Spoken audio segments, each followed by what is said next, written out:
Un grupo de estudiantes salió de su escuela para tomar autobuses. Era algo que ya habían hecho antes. No imaginaban que esa noche cambiaría la historia del país. Patrullas comenzaron a seguirlos. Hubo disparos, confusión, persecuciones en la oscuridad. Algunos lograron escapar, otros no. 43 estudiantes desaparecieron.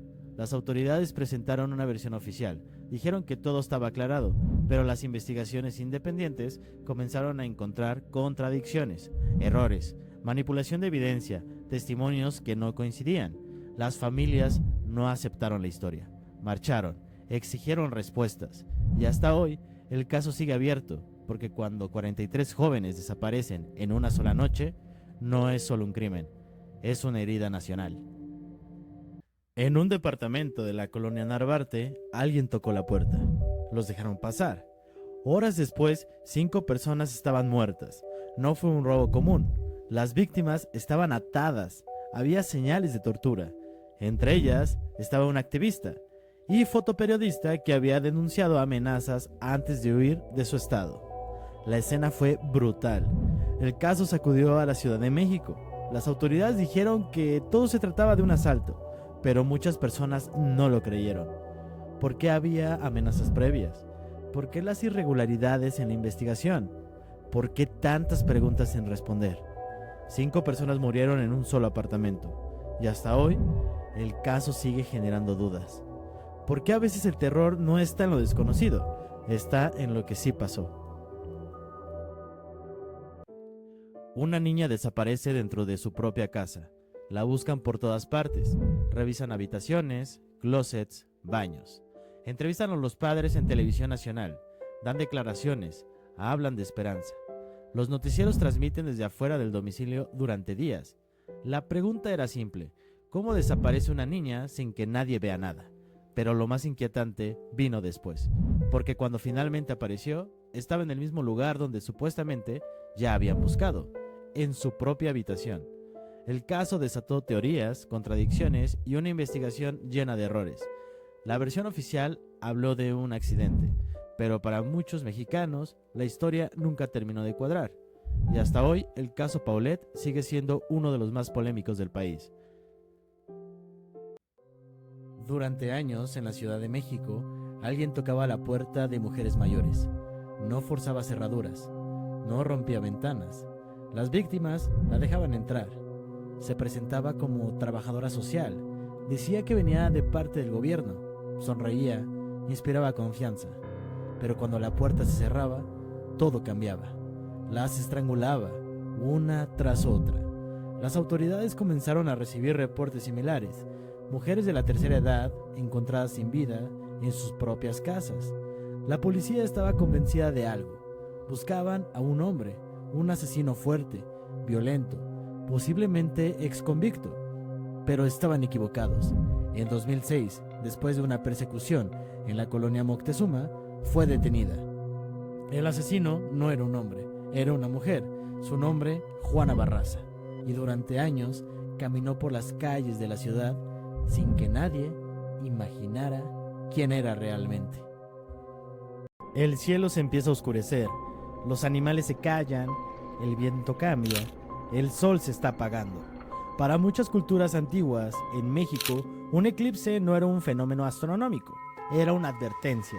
Los mexicas creían que si el sol desaparecía por completo, podía no regresar jamás, que el equilibrio del mundo estaba rompiéndose, y si el sol moría, la humanidad moría con él. Había un miedo real, se hacían rituales, se gritaba, se golpeaban objetos para ayudar al sol volver. Algunas crónicas hablan del terror colectivo, de personas llorando, de la sensación de que el fin estaba ocurriendo en ese momento. Hoy sabemos que es la luna cubriendo el sol, pero imagina no saberlo. Imagínate vivir en un mundo donde de pronto el día se convierte en noche y nadie puede garantizar que la luz regresará. Tal vez por eso, incluso ahora, cuando el cielo se oscurece en pleno día, algo de nosotros siente miedo. Durante años, padres entregaban a sus hijos a un internado religioso. Creían que estaban dejándolos en manos de disciplina, educación, fe. El fundador era admirado, respetado, influyente. Tenía contactos poderosos, protección y prestigio internacional. Pero detrás de los muros comenzaron los testimonios. Exalumnos hablaron de abusos, manipulación psicológica, silencio obligado. Durante décadas, las denuncias no avanzaron. El líder negaba todo. La institución lo defendía, hasta que las acusaciones se hicieron imposibles de ignorar. Se descubrió una doble vida. Hijos ocultos, relaciones secretas, un sistema construido para proteger al líder. No era mito, no era una teoría. Fue un escándalo que sacudió a la iglesia en México y en el mundo. Y durante años nadie quiso escuchar a los niños. 10 de junio de 1971, Ciudad de México. Era jueves de Corpus Christi. Cientos de estudiantes salieron a marchar por las calles. No llevaban armas, llevaban consignas, carteles, esperanza. Pedían reformas educativas, libertades democráticas, un país distinto. Pero alguien ya había decidido que esa marcha no debía terminar. De pronto aparecieron un grupo entrenado en secreto, vestidos de civiles, con palos de bambú en las manos.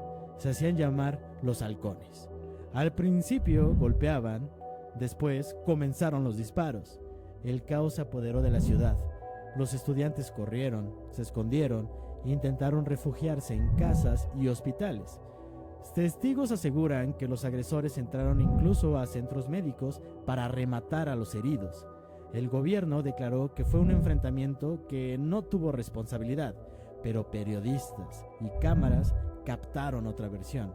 Decenas de muertos, cientos de heridos y un país que entendió que protestar podía costar la vida. A ese día se le recuerda como el halconazo, y hasta hoy sigue siendo una herida abierta en México. Era un hombre tranquilo, saludaba a los vecinos, vivía solo, parecía inofensivo. Nadie imaginaba lo que había dentro de su casa. Todo salió a la luz cuando una mujer entró y nunca volvió a salir. La policía llegó al domicilio. Lo que encontraron fue perturbador. Restos humanos, libretas con nombres, objetos personales guardados como recuerdos. No era una sola víctima, eran varias. Durante años, mujeres desaparecieron sin que nadie relacionara los casos. Él las atraía con promesas, confianza, trabajo. Después, las asesinaba. La historia se volvió aún más oscura cuando se habló de canibalismo. El hombre que parecía invisible había vivido años sin levantar sospechas, y todo ocurría en una colonia común, porque a veces el verdadero terror no vive en casas abandonadas, vive al lado. Una niña sale de la escuela. Las cámaras la captan caminando de la mano de una mujer. No es su madre, no es familiar, pero nadie interviene. Pasan las horas y la familia empieza a buscarla. Las imágenes de seguridad comienzan a circular. La ciudad entera ve el video. Días después encuentran el cuerpo. El caso provoca indignación nacional, marchas, protestas, exigencias de justicia.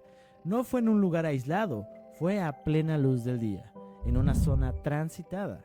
La pregunta que quedó en el aire fue simple: ¿cómo pudo pasar algo así enfrente de todos?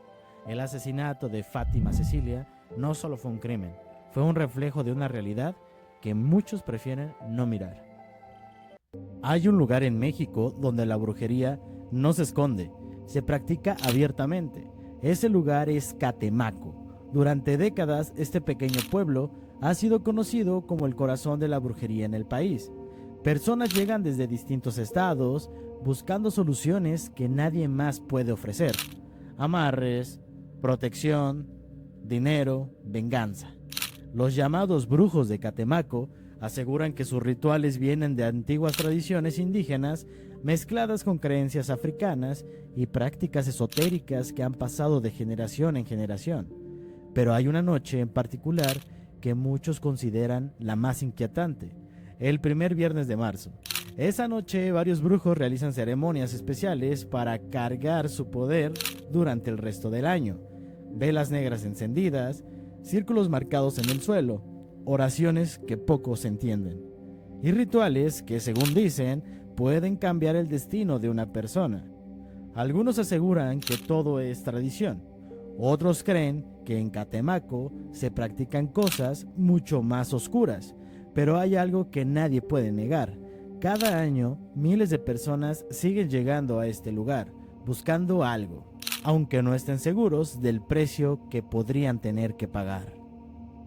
Era carismático, decía tener poderes, aseguraba que podía proteger a narcotraficantes, hacerlos invisibles ante la policía, darles éxito y poder. Sus seguidores lo llamaban el Padrino, pero lo que hacía en realidad era otra cosa. En una casa común, en Matamoros, realizaban rituales. Había tambores, velas, símbolos y sacrificios. No eran animales, eran personas. El culto creía que esos rituales le daban protección sobrenatural. Durante meses, varias personas desaparecieron sin que nadie conectara los casos, hasta que la policía descubrió el rancho. Y lo que encontraron dentro fue perturbador. Restos humanos, un altar, objetos rituales. El líder huyó, pero terminó rodeado por las autoridades. La historia terminó con disparos y uno de los casos más oscuros en la historia criminal en México. Porque no era ficción, era un culto real.